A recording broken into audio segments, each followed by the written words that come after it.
Welcome to the show. We've got a really great show planned because this is our last show before Christmas and we are feeling Christmassy. I'm a bit sparkly and Mahmood has got those amazing reindeer, I was going to say earrings, they're not earrings, they're reindeer Magnums, reindeer antlers. magnums. That's it, there we go, reindeer antlers on. And today we're talking about productivity and relaxation and putting the two together for productive relaxation. I can't even say that. But what we mean by that, I think, is as entrepreneurs, we find it, really difficult to switch off sometimes. So as we're winding down, what are some of the nice things we can do to wind down while still feel like we're doing something positive and constructive? So we're going to be talking about that, our favourite things for doing that, and sharing some tips as well. And we'd love to hear from you. Are there some books or apps or things that you do that keep you ticking over and help you wind down and get into the full-on work mode, into more of a relaxed mode, but still doing positive things? So let us know. Put it in the comments. If you're watching on replay, hashtag replay. And we'll be back just after a bit of music. Let's do it.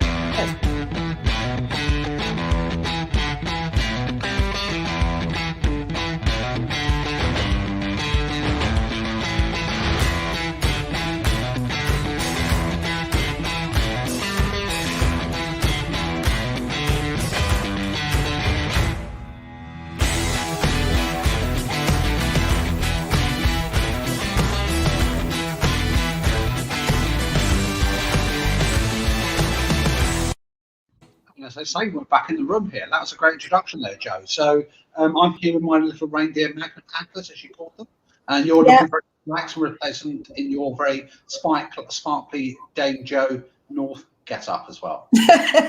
Sparkly jumper, yeah. And actually, I was just thinking, you can't see it if you're watching, because when the music's on, we are actually dancing with the music. So Mahmood's rocking it out, and I'm sort of more bobbing about. But I actually think music's a good way just to get yourself out of one frame of mind and into another. But there we go. That's just a thought. So all about productive relaxation. What does it mean for you, Mahmood? Well, that's a great thing. I think, first of all, I think it's recognising that you actually need to do that. So I think if you're a business owner, entrepreneur, however you want to describe yourself, there is a tendency to think that you've got to spend lots of hours and time in your business, on your business and all the rest of it, and that actually taking a break from it is going to suddenly mean the end of things. So I think the first thing is actually realising you've got to do it. You've got to have that opportunity to recharge the grey cells, move away from the direct involvement in the business there as well, and relaxing. How do I choose to do that? A whole combination. Music I love. I think the good thing about music is you can choose genres and pieces of music to suit a particular mood. I think for me, relaxing is a bit like going on holiday, though. So it takes me probably a couple of days just to unwind from that, to move away, probably walk away from the phone. And I like to do the really boring, mundane things from, eating, reading, walking. Now, there's for me a good start for 10. Yeah, and I've got a French bulldog called Paddy. He's a black and white French bulldog, and I adore him. And I think it's mutual between he and I. But anyway, I'll take Paddy on the beach, where I live in the northeast, and sometimes he'll go off into the distance, and then he'll do a U-turn, and he'll come sort of tearing back towards me, and he's going so fast that he has to keep running past me in order to slow down and come back round. And I think, when we've been going so full on in the run up to Christmas and at other times of years, that really full on pace, and we stop, we're still actually, running, aren't we, a little bit to slow down. We can't just slam the brakes on and go stop. I find that I'm better off and I enjoy the time off more if I just relax into it a little bit. So do you have a wind down period? Like, do you have to de-escalate the speed and sort of traction?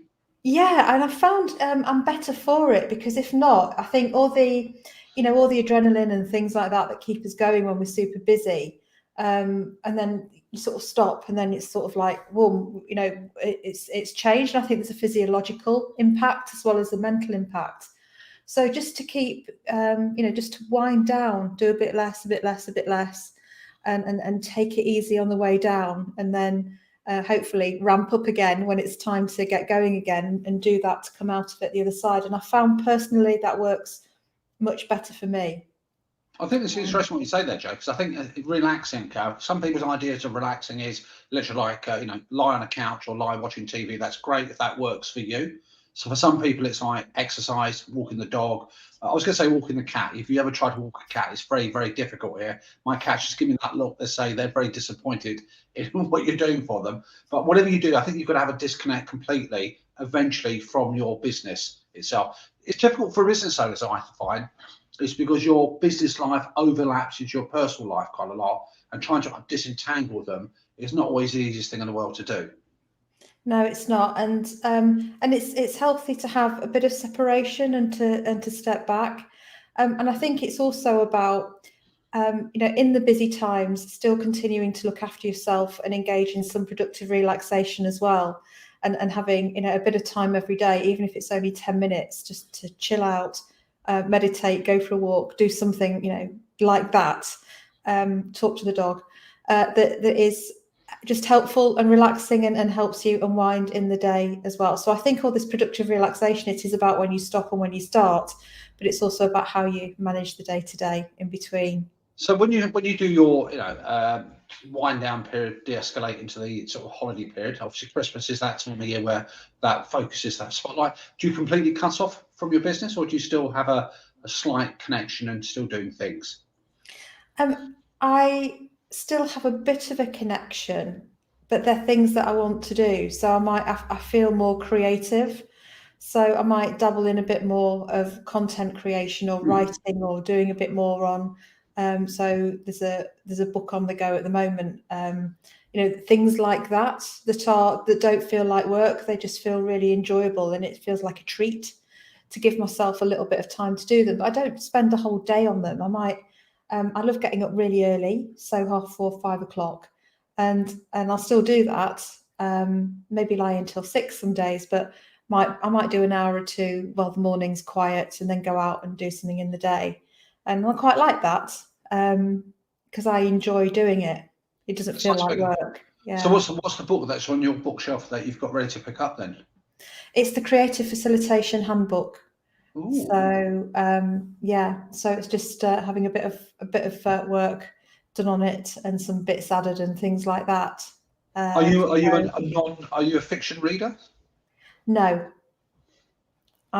It's really funny, Mahmood, because when I was at uni, so I did modern languages at Oxford University, and that meant reading in French and Spanish, and reading in old, medieval French and medieval Spanish, as well as really contemporary stuff. And I've read great texts from around the world in both languages, and really enjoyed doing that. But the older I've got, the more pragmatic I've got, and I just don't have time for very much fiction. I think the most recent fiction that I've read that I've enjoyed has been The Alchemist by Paulo Coelho. Oh, I don't know. Have you come across that? Have you read it? Yeah. If I have read it, it's quite a while ago, but I know of the book. And the first time I read it, I thought it was rubbish, and just because it's an allegory. And the second time I read it, I really got it, and I think it's a great. I won't spoil it for anybody, but if you're looking for something really thoughtful and maybe a bit spiritual, then it's actually a really good book to read in terms of a metaphor for the choices you make in life. And I'll leave it at that, so I won't spoil it.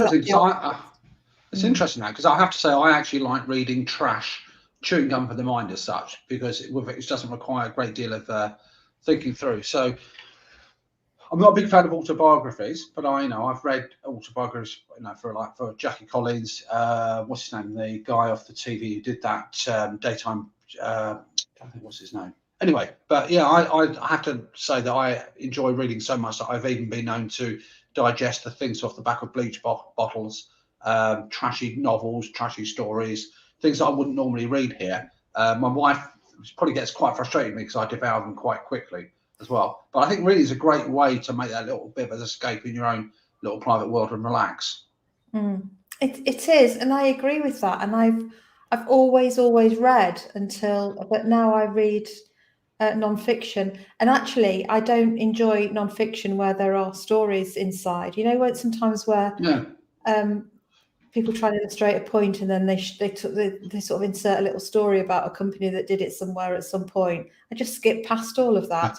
I think I've gone maybe too pragmatic. I don't know. Maybe I ought to get back into stories some more. But I do enjoy stories genuine stories about people's lives, careers, biographies. The story of a person and how they've achieved what they've achieved. I think that's fascinating, isn't it? Do you think people that I mean, I certainly come across quite a lot where people find it very difficult to relax, where to sit down for a period of time, to actually cut off from their own businesses. I don't know whether it's more of a thing these days that more and more people find it very difficult to disconnect, partly or in full. What's your own thoughts? Have you come across many people? Does it seem to be a trend where people find it more difficult to relax and unwind? I think it depends, doesn't it? It's one of those. I think with social media and email, all the digital comms that we've got, that makes it easier to go somewhere and know that you're in contact, so you can relax. But by the same token, I think there's a feeling that we're always on and always need to be accessible.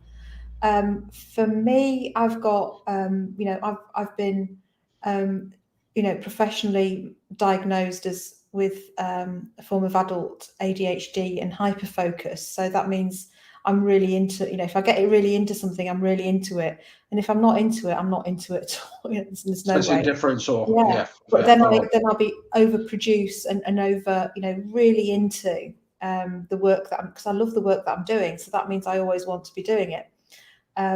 So for me, it's I'm really enjoying it, but then I know I need to switch off. Doing too much of anything isn't good for anybody, and I think it is about balance. And also, our families want to spend time with us, don't they? And enjoy, and I enjoy that too. Yeah, I think you're spot on there, because I think you're right in terms of it's very difficult, I think, to get into that situation of however you want to interpret relaxing, because it's different things for different people here, especially if you are passionate about your business, especially if you know why you love doing it, why you want to avoid a proper job and all the rest of it. But if you live as a hermit, if you live by yourself, it's probably easy to do, probably more dangerous as well, actually. But there are other people around you here who don't necessarily get what you're doing here, that you still need to have those little connections with. Yeah, I think so. And relaxation doesn't have to be doing nothing. Relaxation can be just being busy but working on something else and being absorbed in something completely different. It can be exploring a new walk, or doing some art, or doing a different form of writing, or it can be just doing something different, but still engaged in something. And I think that's really good for our brains as well, to use different bits of our brain rather than the same chunk of brain that we use as our main engine day in and day out at work. So develop a whole brain health sort of philosophy, I think, is a good thing to do. I mean, I don't know whether this is the right time of the year here, and probably where you live might be more acceptable. But it's like a flashback to when we were all younger. Those moments when you sit on the ground or lie on the grass looking at the sky, how tranquil and how rejuvenating that can be. Yeah, and I mention that because I think very few people actually sit and watch the sky and just look at the clouds and all the rest of it. And that idea of actually taking away from your main activity into relaxing, connecting back with nature there is really quite a powerful therapeutic thing. So folks, if it's not snowy or wet or too horrible, just spend a few minutes lie on the ground and look at the sky, and just look at the sky and just let yourself absorb away. But I'm sounding very hippy dippy here for about 20 minutes, and you'll find that as a really powerful way just to liberate your mind for a period. Yeah, I think that's so true, and it's about sort of connecting with who we are as animals, as a species, I think, a little bit, because, and what works for us. I love looking at the sky. I like looking at the sky, particularly at night, a beautiful clear night where the stars are popping through, we've got some lovely skies at this time of year. The weather's nice and crisp and clear. You can see the stars. And just even for a few moments, there's a sense of sort of awe about how long we're on this planet for, the role that we play. And I think that puts some of the day-to-day business stuff really into perspective about what's important. I think it reminds us subconsciously and consciously about the legacy that we want to leave through the businesses that we have and the work that we do and the impact that we have on people. The other thing I like to do is actually look at the horizon. So there's the sky and the horizon, and that's why walks on the beach or in the hills are really important to me. And I think there's something evolutionary about being able to see the sky and looking at the horizon. I think there's something in our evolution about that as well. 100%. I think it's just a couple of things that spring to mind. You talked earlier on about social media. I've observed, it's probably largely anecdotal, the amount of people that I see walking, whether it's through the street, whatever, and they're actually fixated to their phones. And I'm just thinking that of that time, and I'm not sounding like I might sound like an old fart here, about actually, it is possible to walk here without looking at your phone 24/7. Put it in your pocket just for a while. And there's actually a very practical reason for relaxing, is because if I look at it from a business case perspective, the most important single asset in your own business is yourself. And if you don't maintain that and look after it correctly, when that asset breaks down, you won't be able to run your business and give it your all. So there's actually, just as with your car, you'd service it and look after it and make sure it's cared for. You need to do that for yourself as well. I completely agree, and also the science supports it, and the science also says we perform, demonstrates that we perform better. Sorry, I'm probably looking at the sky because I've got the sun in my eyes at the moment. That we perform better when we take time out to do something else. If we have those breaks, our problem-solving skills are so much stronger. Our creativity, 100%. we come up with more and different and more useful ideas, and that has been tested in a neuroscience environment. So it actually works. It can feel like we just, on a treadmill and want to keep going and never turn off, and use that Christmas break to get as much work done as possible. Obviously, it depends what sort of business we're in. For some people, it's the busiest time of year, and then they can take the foot off the gas later in the year. But for those of us, who are able to relax, I think we should take a bit of that opportunity, because we'll do better for it in 2022 and beyond. It's an investment, isn't it? Absolutely. And I think, folks, listen, if you're just catching up here, put, as Joe said, #replay. Now, if you've got any comments, your own thoughts about what you do to relax and unwind and enjoy and all the rest of it, we'd love to hear from that. I think also there's a whole issue about, if you're finding it difficult to say, oh, I can't afford to relax, take my foot off the pedal, I think you probably need to examine how your business is being operated. And, if it's very largely dependent on you being there 24/7, then I think there's something fundamentally wrong with the way your business is set up. It's probably not got enough processes in there. There's probably a conversation you need to have about managing customer and client expectations. So again, if you feel that you can't step away even for a short period of time, you've got a very high risk business that you're running there. Yeah, and I think a warning sign to look out for is where you think there is no other way other than the way that you're doing it, and that your way is the right way, but and you've just got to keep going. Because I think that's a symptom, isn't it, Mahmood, of being so in it that you do need a break and to step back so that you can see the wood for the trees. Because when you can't, you think that's the only way of operating, and you're quite protective about that way of operating. It's a sure sign, actually, that a break will be a good thing. 100%, 100%. And what you normally find is, again, I've been through this myself, is that actually, if you do, we're not saying you've got to step away for months or weeks here. It's just the saying you need to step away from the business at whatever magnitude you do that. You need time for your brain to relax. You need time for yourself to rejuvenate, recharge, re-energize there as well. However you do that, that's your choice there. But if you can't do that, if you don't do that, it will eventually be a situation where you will crash and burn. Yeah, I was just smiling because your reindeer were bobbing up and down as you were saying that. I think they're agreeing with me. Well, I think you called them magnums, didn't you? They do look like Magnum ice creams with antlers on. They're a bit like the old guys on the Muppets on the balcony, sort of agreeing. They were doing that as you were talking. Was it Waldorf and whatever his name was? I can't remember the other character. I know who you mean. I can't remember. Let us know in the chat if you know which Muppets we're talking about. Goodness me. So yeah, I think so. It is important. I mean, I use things like I love an app called Envision, and that's really about sort of visioning getting you to think about what it is you want to do in the day, and or what you've done and what you want to do tomorrow. There's some great tools in the Envision app. So I'll put that in the chat in a second. I enjoy reading non-fiction that is outside of work. So, things that aren't connected with work at all. That could be, places to walk in Spain or something like that. Just a good walk on the beach sort of does it for me every time. I know you're a vigorous walker, Jo, and I know you like walking with your very intellectual French bulldog here. So he is very clever. You keep saying that as if he's not very bright. He's really bright, honestly. Folks, I just have to intervene here. Me and Jo Jo's got a beautiful dog. She's got a beautiful French bulldog, keeps her company. She loves her dog, and the dog loves her.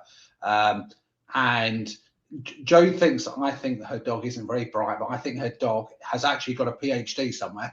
And I think her French bulldog is very intellectual. All animals, as far as I'm concerned, are very clever and very bright things there as well. So yes, Jo, your dog is very bright and very clever. Thank you. He is. So I'm glad we've got that sorted. Yeah, and I think it can be only 5 minutes. 5-minute break, a breather, and just. I think the other thing is that I'm trying to do more often, and I need to get better at it. Is just think about my breathing. And I think when we're busy, we do this sort of shallow breathing from like here upwards. And actually we should be breathing properly from here, from here. Diaphragmatic. I love that diaphragmatic. That's the word, diaphragmatic. Yeah. Yes. Yeah. And properly taking in air and, exhaling properly and all of that. And just really just calming the nervous system. And that's something we can do, regularly throughout the day. And then we don't sort of wind ourselves up into a big whirling dervish sort of frenzy and then have to unravel ourselves at the minute that we stop. And then because there's so many people that the minute they stop, and I've been there, right, loads, is the minute you stop, you get the bug. You feel absolutely knackered. You keep going, and then you stop, and then wallop. Your body says, right, that's it. That's I've it had now. enough. Had enough, yeah. And then you spend all your time off feeling crappy. So that's why I like to do this. Wind down, feel great, have some great time off, wind back up again, and then off we go. That's a great way of doing it. And by the way, folks, if you come across this and you're thinking, what's this breathe? We all breathe properly. There's children and babies, by the way, breathe much better than adults. And as we get older, we lose the ability to breathe properly. So a little exercise. Oh, absolutely. It's like also the fear of water as well. So babies, the Russians used to have this thing. I think they still do it. Of getting babies and just chucking them in the water, because babies have got a natural affinity to float and tread water. It's a reflex, isn't it? Absolutely. Yeah. So the breathing thing, by the way, if you've heard about shallow breathing, most of us tend to breathe very poorly. So here's a little exercise. So and it's very good for keeping panic attacks at bay, very good for centering yourself, very good for relaxing, and it's great if you're doing a lot of talking as well, is you want to inhale through the nose, hold, and then just breathe out. You can breathe it out through the nose, or you can breathe out through the mouth very slowly. And if you can do that 3 or 4 times, it's an incredible way just to restore and get a bit of calm inside. It's very soothing, isn't it? Very soothing. 100%. And I think, you asked about, or you mentioned about people finding it difficult to switch off and step back from the business. And just talking about the breathing then and doing that activity made me think that there are different reasons why people won't or don't feel they can step back from the business. One is just generally there's a high volume of work to be done that needs to be got through within a certain time. And sometimes we all have busy periods, and we just, we need to resource that as best we can and just face into it, get through it, and then relax afterwards. That's part of business, isn't it? But the bit that concerns me is where people are feeling like they can't switch off because they're anxious about leaving the business, or they're anxious about not working on it all the time, where it's driven by anxiety. And I think that's a very different thing than the other example that I said, which is, you just got a busy period and you've got your head down, bub up, getting through it. So I think these things can help with anxiety, but what would your tips be for anyone? Have you Well, I think there's two or three things. We've got an angle. Listen, nobody can deny the fact that we're living in anxious times, so we can actually get sucked in here. And I think me and you both said it before, is that, and then there's two or three things. One, you can't necessarily change what physically goes on in the world around you, but you can certainly change your reaction to how you deal with them. And I think that's one thing. Yeah. So for me, I take the general proposition is, it's probably unrealistic to say never worry, because that's a ridiculous statement to make. But however, if you're going to expend energy, is that energy actually going to change any of the physical events? If it doesn't, then you need to change how you react to it. Secondly, I think in terms of minimizing the anxiety here financially, it always comes back to have an idea of a plan, a route map ahead of you. And I make no excuse for repeating this whole thing. So whether it's financial, you've got an idea of a financial plan, what the next 12 months looks like, whether you've got some idea that you're looking beyond next week here, that for me is a great way to minimize the anxiety and the uncertainty that lies ahead. Yeah, it's about, and yes, you have said it before, and I think, say it a million times more in different situations, because it really does matter that the people who do what you're advising do feel less stress, more in control. They know what they can control and they know what they can't, and that's clear. But they know they're doing everything they can in a constructive, productive, realistic way to move forward.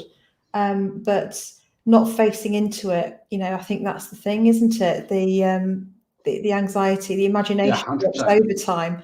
And there's that, what's that quote that I had? Is it Mark Twain? These things usually are. I don't know if this one is, but I've had many worries in my life, and most of them never happened.